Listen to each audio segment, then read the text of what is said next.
सुरुचि ने प्रवचन सुन सुन के प्रतिज्ञा ले ली थी कि अब वो कोई भी पाप नहीं करेगी, सबसे अच्छे से बात करेगी, किसी के साथ बुरा नहीं करेगी। बहू, ये मच्छर तेरे गाल पे कब से बैठा है? अरे काट लिया तो गाल गुलाब की तरह लाल कर देगा।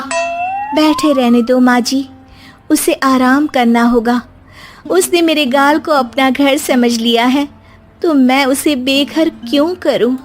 अरे ज्ञान की बारिश बाद में करना, अपने गाल का मच्छर हटा ले। मलेरिया हो गया तो तुझे आराम करना पड़ेगा। माँ जी, डेंगू मलेरिया तो सांसारिक बीमारियां हैं, हमें इनसे ऊपर ही तो उठना है ना। अरे बेटा, इनसे आदमी ऊपर ही उठ जाता है। क्या हुआ? काट लिया। अरे मैंने तो कहा ही था, मार देना था उसको। नहीं नहीं माँ जी, उसे भोजन करना था, मैंने उसे पोषण दिया है, मुझसे पुण्य का काम हुआ है।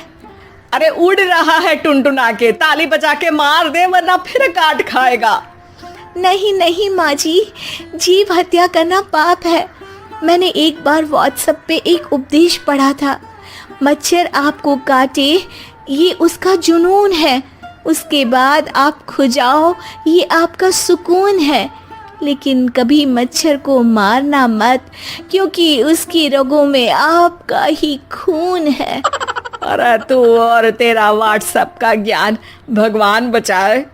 सुरुचि की ये पुण्य करने की आदत से कई बार सुरुचि का नुकसान होता, लेकिन फिर भी वो पाप से दूर रहती। सुरुचि, मेरे सर में जुएं हो गई हैं, निकाल दोगी? कोई आपको अपने घर से निकाले, आपको अच्छा लगेगा क्या? अरे लेकिन परेशान करती हैं जुएं, दिन भर सर खुजाता रहता हूँ। देखो, इसी बहाने तुम्हारे सर की चंपी हो जाती है। तुम्हें तो जुओं को थैंक यू कहना चाहिए। तभी बाहर से ससुर जी की आवाज आती है।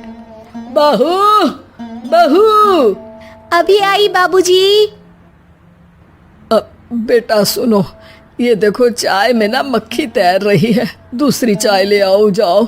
ला दूंगी, पर मक्खी मत हटाइएगा। अरे क्यों बेटा? मक्खी चाय का सेवन कर रही है, अच्छा थोड़ी ना लगेगा। आप बीच में अडंगा डाल देंगी तो आपको अच्छा लगेगा क्या अगर कोई आपकी चाय छीन ले? अरे पर निकालूंगा नहीं तो मक्खी मर जाएगी बेटा। नहीं नहीं बाबूजी, आप उसे पीने दीजिए, पीकर उड़ जाएगी। लेकिन बाबूजी मक्खी के साथ ही चाय पी जाते हैं। ये क्या किया बाबूजी? अरे मक्खी सिर्फ चाय ही क्यों पिए, आज सुबह मैंने मिठाई भी खाई है, पेट में ही है, वो पेट में चाय भी पीती रहेगी और मिठाई भी खाती रहेगी। सुरुचि को समझ में नहीं आता कि वो बाबूजी के इस कारनामे पर क्या जवाब दे। वो सास के पास जाती है। सास के हाथ में एक खटमल मारने की दवाई है। माँ जी, आपके हाथ में ये क्या है? अरे बेटा, तू तो बीए पढ़ी है, इतना तो पढ़ने में आया ही होगा कि ये खटमल की दवाई है। माँ जी, आप क्यों मार रही हैं खटमल? मत मारिए माँ जी, आप अपनी नींद के लिए खटमलों को हमेशा के लिए सुला देना चाहती हैं। अरे अब चुप भी हो जाओ देवी, पुरानी दवाई है, एक्सपायर हो गई है, फेंकने जा रही हूँ, नहीं मार रही हूँ खटमल। और वैसे भी खटमल से ज्यादा तो तूने हमारी नींद हराम कर रखी है। माँ जी, पुण्य करना चाहिए, आपको तो ज्यादा करना चाहिए, आपकी तो उम्र भी हो रही है।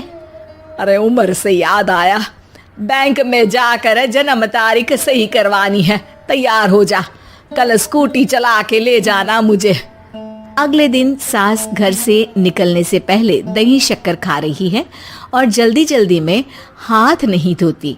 बहू स्कूटी निकालती है और सास ताला लगाती है।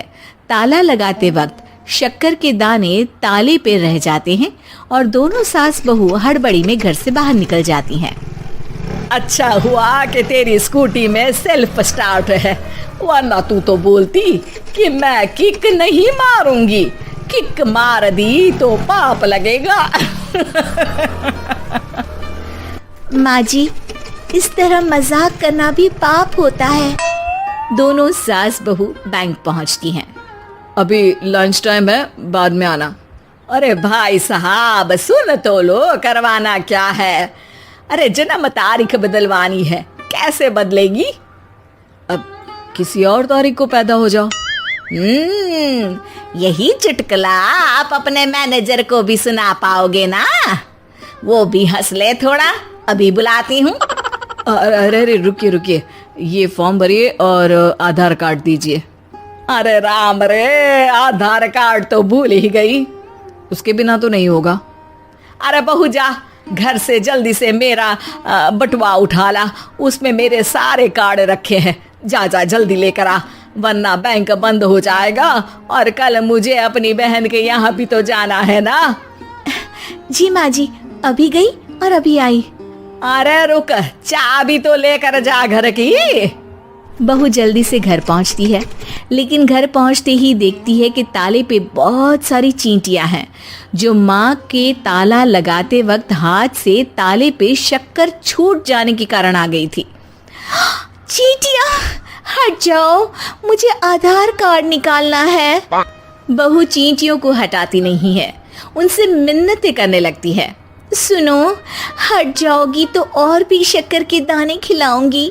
अभी सास का काम बहुत ज़रूरी है, मेरी बात सुन लो, मान लो। मैंने तुमको हटाया तो पाप हो जाएगा। चींटियां कैसे सुरुचि की बातें सुनती जब घर में ही उसकी कोई नहीं सुनता था। शाम हो जाती है पर चींटियां हटती नहीं है। तभी सास वहां ऑटो से आ जाती है। अरे कहाँ रह गई तू? बैंक भी बंद हो गया। माँ जी, ताले पे चींटी। सास पूरा माजरा समझ जाती है और बहू से कहती है, एक बात बता, सोच के देख, अगर मुझे खून की बोतल चढ़ानी पड़ी और उस पर चींटी बैठी हो, तो बोतल से चींटियों को हटा के मुझे बचाएगी या चींटियों को वहीं बैठा रहने देगी? माँ जी, ऐसा होगा ही नहीं। अरे चींटियों को तो मीठा पसंद होता है, खून की बोतल पे तो मच्छर आएगा, क्योंकि खून तो मच्छर पीता है। सास सर पकड़कर बैठ जाती है और रोने लगती है। तभी ससुर जी और सुरुचि का पति भी वहां आ जाता है। अरे रो क्यों रही हो? रहने दो जी, तुमको बताया तो तुम भी रोने लगोगी अपनी किस्मत पर। अगले दिन सास अपनी बड़ी बहन के यहाँ चली जाती है। पति अपना काम कर रहा होता है और सुरुचि उसके पास जाकर कहती है, ये जुएं खत्म करने की दवाई है, मैं मालिश कर देती हूँ। अरे लेकिन तुमको पाप नहीं लगेगा?